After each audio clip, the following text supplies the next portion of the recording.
बिस्मिल्लाहिर्रहमानिर्रहीम। अस्सलाम वालेकुम स्टूडेंट्स। एक्सरसाइज 4.2 है, इसका क्वेश्चन नंबर 2 करेंगे। Without expansion show that this determinant is equal to 0। इसका ये पार्ट 1 है। हमने ये डिटर्मिनेंट ओपन किए बगैर प्रूव करना है कि इस डिटर्मिनेंट का आंसर जो है वो 0 है। इसमें प्रॉपर्टीज़ का यूज़ करेंगे क्योंकि हमें डिटर्मिनेंट ओपन नहीं करना, साथ मेंशन है कि विदाउट एक्सपेंशन करें।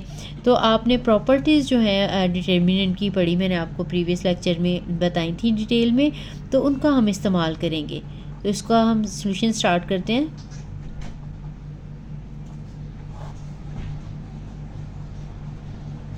लेफ़्ट हैंड साइड लिखेंगे 7, 5, 2, 8, 6, 3, 9, 7 एंड 4।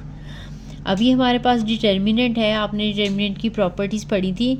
डिटर्मिनेंट तब 0 के इक्वल होता है या तो 2 रोज़ या 2 कॉलम आइडेंटिकल हो जाए, या पूरी एक रो या पूरा एक कॉलम 0 हो जाए, यानी उसकी हर एंट्री जो है वो 0 हो जाए, तब इस डिटर्मिनेंट का आंसर 0 होता है। ठीक है, अब हम देखते हैं इन दोनों में से कोई एक अगर काम हो जाएगा तो फिर डिटर्मिनेंट का आंसर 0 हो जाएगा। अब अगर देखें क्लियरली, यहाँ पे ये 7, 8, 9, ये 8 मिड में आ रहा है, 5, 6, 7 इन दोनों को मिड में आ रहा है, 2, 3, 4 ये इनके मिड में आ रहा है। इसका मतलब है अगर मैं इन दोनों नंबरों को की एवरेज निकालूँ, इन नंबरों का मिड निकालूँ, तो वो 8 आ जाएगा।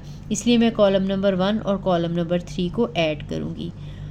तो 7 में 9 ऐड करेंगे, 5 में 7 ऐड करेंगे और 2 में 4 ऐड करेंगे। बाकी कॉलम जो है वो हमने एज इट इज़ ही लगा देने हैं। साथ में आपने लिखना है कि किया क्या है। हमने कॉलम 1 के अंदर कॉलम 3 ऐड किया। जिसमें चेंज करनी हो, जिसमें हमने ऐड, क्योंकि कॉलम 1 के अंदर ऐड कर रहे हैं, वो आपने पहले लिखना है। ठीक है, अब आपने इसको सिंप्लीफाई कर लेना है। इन्हें ऐड करेंगे तो ये 16 आ जाएगा, 12 आ जाएगा और ये 6 आ जाएगा, और 8, 6 और 3 ये एज इट इज़ ही लगा देंगे। ये भी 9, 7 एंड 4। इसके बाद अब आपने क्या करना है, इस कॉलम में से 2 को कॉमन ले लेना है। ठीक है, ये देखें ये सारे 2 से डिवाइड हो सकते हैं। मैं अगर 2 इसमें से कॉमन ले लूँ तो जो है आंसर जो है ये सेम हो जाएगा।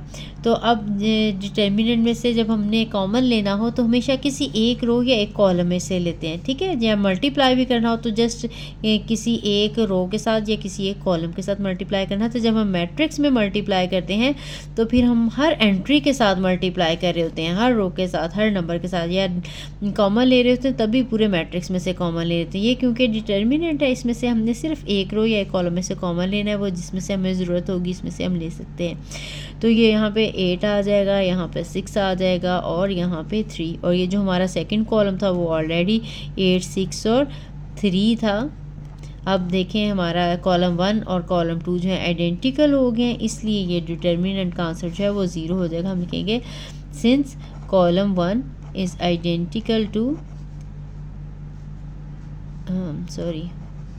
Column 1 is identical to column 2। ठीक है, ये आइडेंटिकल के लिए सिंबल की, अगर आपने इंटरचेंज किए हों कॉलम या रोज तो उसके लिए हम ये सिंबल लगाते हैं। ठीक, अब ये दोनों इक्वल हैं इसलिए इसका डिटर्मिनेंट 0 हो गया। 0 को 2 के साथ मल्टीप्लाई करेंगे तो अगेन ये 0 आ जाएगा, which is equal to right hand side. यही हमने प्रूव करना था। हम लिखेंगे हैंस प्रूव्ड।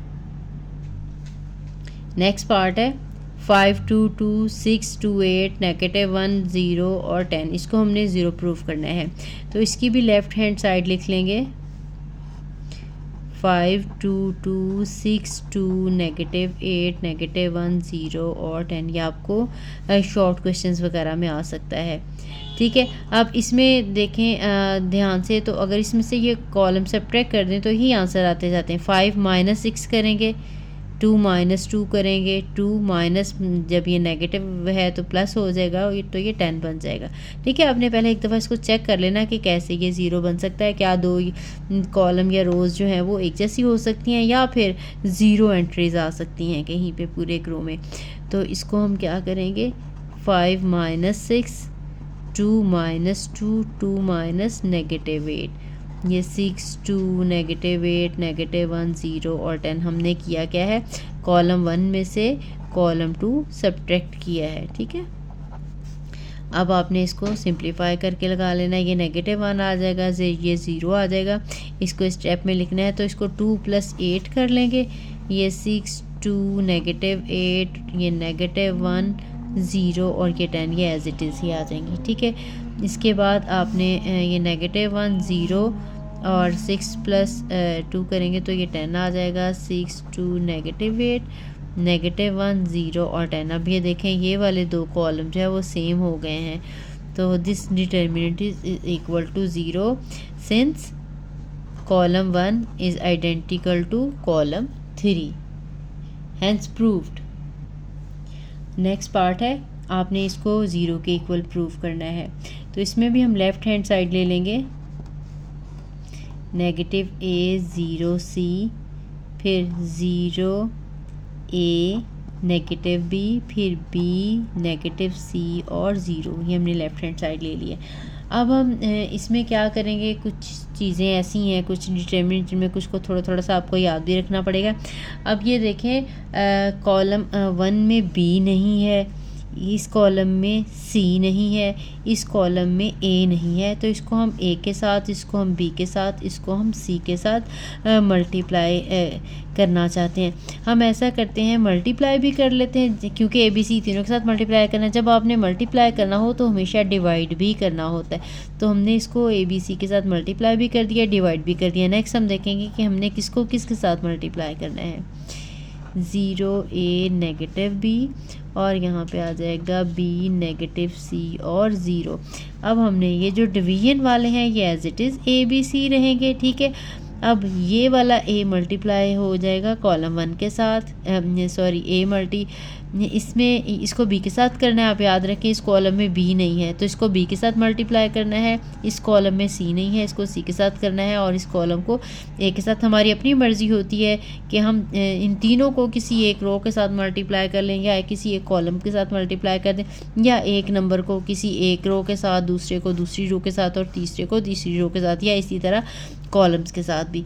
तो हम मल्टीप्लाई कर रहे हैं इसको c के साथ, b के साथ, ये -ab बन जाएगा, ये 0 और b बन जाएगा, ये c और b बन जाएगा, या b और c जो मर्ज़ी लगा लें, ये c और b बन जाएगा। ठीक है, अब इसको हमने मल्टीप्लाई करना है, a भी है, इसमें c नहीं है, तो ये 0 और c आ जाएगा, ये a और c आ जाएगा, ये b और c आ जाएगा। और थर्ड कॉलम को a के साथ, ये b a c a और 0 a। ठीक है, अब आपने इसको सिंप्लीफाई करके क्योंकि मैंने 0 0 के साथ भी लिख दिया है ताकि आपको कन्फ्यूजन ना हो, पता चल जाए। अब ये a भी आ गया, ये 0 आ गया, और ये c भी लिख लें या b c लिख लें, एक ही बात है। ठीक, अब इसके बाद सेकंड में ये 0 आ जाएगा, ये a c आ जाएगा, और ये b c आ जाएगा। ये b a है, ये -c a है, और ये 0 है। ठीक हो गया। अब इसके बाद हमने क्या करना है, इन तीनों कॉलम्स को ऐड करना है। ये इधर c नहीं लिखा, a b c तीनों कॉलम्स को हम ऐड करेंगे, -ab + 0 और +ba। ठीक है, इन तीनों को ऐड करके फिर इसके बाद 0 + ac -ca, फिर cb -bc + 0। ठीक है, और बाकी दो कॉलम एज इट इज़ ही लगा देने हैं, 0 ac -bc ba -ca और 0। किया क्या है, हमने कॉलम 1 में ऐड किया है कॉलम 2 और कॉलम 3। कॉलम 1 में क्योंकि हमने चेंज किया है इसलिए कॉलम C1 हमने पहले लिखना है। ठीक है, इसके बाद हम इसको सिंप्लीफाई करेंगे। देखें a b और b एक ही चीज़ होती है, ये पॉजिटिव नेगेटिव ये दोनों कट जाएंगे, ये भी प्लस माइनस कट गया, ये भी प्लस माइनस कट गया, तो ये जो सारी एंट्रीज हैं इसकी 0 0 0 हो जाएंगी। So this is equal to 1/a/b/c 0 0 0 0 AC -BC BA -CA और ये 0। अब देखेंगे क्योंकि सारी एंट्रीज जो हैं फर्स्ट कॉलम की 0 0 हो गई हैं, इसलिए इसका डिटर्मिनेंट जो है वो 0 हो जाएगा। हम कहेंगे since all entries in column 1 are 0। इसलिए इसका आंसर जो है वो डिटर्मिनेंट का 0 है। जब 0 को इसके साथ मल्टीप्लाई करेंगे, 0 को आपको पता है किसी भी नंबर के साथ मल्टीप्लाई करें तो पूरा आंसर 0 आ जाता है, which is equal to right hand side. Hence proved लिखते हैं या लिखते हैं left hand side is equal to right hand side. Next part है, इसकी हम लेफ्ट हैंड साइड लेंगे। L M N, M plus N, N plus L और L प्लस M और 1 1 1। अब हमने इसको 0 के इक्वल प्रूव करना है। इसमें देखें अगर हम कॉलम 1 कॉलम 2 को ऐड कर दें तो ये L M और N बन जाएगा, ये भी L M और N बन जाएगा, ये भी L M और N बन जाएगा, बिल्कुल एक जैसी चीज़ आ जाएगी। तो ये है L plus M plus N। हमने करना क्या है, यहाँ पे साथ में लिख लेना है, कॉलम 1 और कॉलम 2 को ऐड करना है। ठीक है, अब हमारे ये M plus N plus L बन जाएगा, ये N plus L plus M बन जाएगा। ठीक है, बाकी हमने 2 कॉलम एज इट इज़ लिख लिए हैं, M plus N, N plus L, L plus M और यहाँ पे 1 1 1। अब ये देखें, इनको एक स्टेप में अरेंज करके लिखना है तो अरेंज कर लें, अदरवाइज डायरेक्टली भी L M N ये तीनों ऐड हो रहे हैं तो इसको हम कॉमन ले लेते हैं। L plus M plus N common ले लिया इस कॉलम में से, तो बाकी यहाँ पे 1 1 और 1 आ जाएगा। M plus N, N plus L, L plus M और 1 1 1 by taking L plus M plus N common from column 1। ठीक, जो जो भी आपने काम करना है वो साथ साथ लिखते जाना है। ठीक, इसके बाद अब हमने देखें ये कॉलम 1 और कॉलम 3 जो है सेम हो गए, ये भी 1 1 1 है, ये भी 1 1 1 है। तो अगर 2 कॉलम जो है वो सेम हो जाएं, ये L plus M plus N, तो ये डिटर्मिनेंट जो है वो 0 हो जाता है, since column 1 is identical to column 3। अब अगर ये 0 है, इसके साथ मल्टीप्लाई होगा तो सारे का सारा जो है आंसर ही 0 हो जाएगा, which is equal to right hand side. Hence proved, या जो स्टार्ट में स्टेटमेंट दी होती है यहाँ कह सकते हैं जैसे hence proved this one is equal to 0। Next हमने ये डिटर्मिनेंट भी 0 के इक्वल प्रूव करना है। इसकी भी हम लेफ्ट हैंड साइड लेंगे। 2 2 3 1 3 5 3x 9x और 15x। इसमें से हम देखें क्लियरली नज़र आ रहा है कि 3x इसमें से हम कॉमन ले सकते हैं इस कॉलम में से, थर्ड वाले कॉलम में से, तो हम 3x कॉमन ले लेंगे। ये 2 2 3 1 3 5, ये 1 आ जाएगा, 3 और x कॉमन निकल चुका है, 3 3s are 9, x भी कॉमन है, 3 5s are 15। ठीक है, हमने क्या किया, टेकिंग 3x कॉमन भी लेना है तो आपने लिखना है कि कहाँ से लिया है, फ्रॉम C3। अब ये 3x है। अब देखें ये फिर 2 कॉलम एक जैसे हो गए तो डिटर्मिनेंट का आंसर फिर से 0 हो गया। साथ में आपने रीज़न भी बताना है, since column 2 is identical to column 3, so this one is equal to 0 which is equal to right hand side and hence proved. Last part है, इसमें हमने डिटर्मिनेंट को 0 नहीं प्रूव करना बल्कि प्रूव करना है कि ये डिटर्मिनेंट जो है इस डिटर्मिनेंट के इक्वल है। तो इसमें भी हम प्रॉपर्टीज़ का यूज़ करेंगे। लेफ्ट हैंड साइड है, अगर इस तरह प्रूव करने 2 डिटर्मिनेंट तो हम ऐसा भी कर सकते हैं, दोनों डिटर्मिनेंट को अलग अलग सिंप्लीफाई करें, या एक डिटर्मिनेंट से स्टार्ट करें तो दूसरी डिटर्मिनेंट तक चले जाएं। आपकी अपनी मर्ज़ी है, लेफ़्ट से राइट भी प्रूव कर सकते हैं, राइट से लेफ़्ट भी प्रूव कर सकते हैं। मैं लेफ़्ट हैंड साइड से करूँगी, BC CA AB ABC A square B square C square. ठीक है, अब जब हमने डिटर्मिनेंट को दूसरे डिटर्मिनेंट के इक्वल करना हो तो हमने थोड़ा सा इधर ध्यान भी रखना होता है कि हमने क्या करना है। अब यहाँ पे देखें A और A स्केयर है, जबकि यहाँ पे A स्केयर और A क्यूब वाली टर्म्स हैं, तो मैं क्या करूँगी, इस पूरी रो को ए के साथ मल्टीप्लाई करूँगी, इस पूरी रो को बी के साथ मल्टीप्लाई करूँगी, इस पूरी रो को सी के साथ मल्टीप्लाई करूँगी। हमें जो राइट हैंड साइड है यहाँ से थोड़ा सा क्लू मिल जाता है, उसको आपने जो है वो माइंड में रखना है, ठीक है।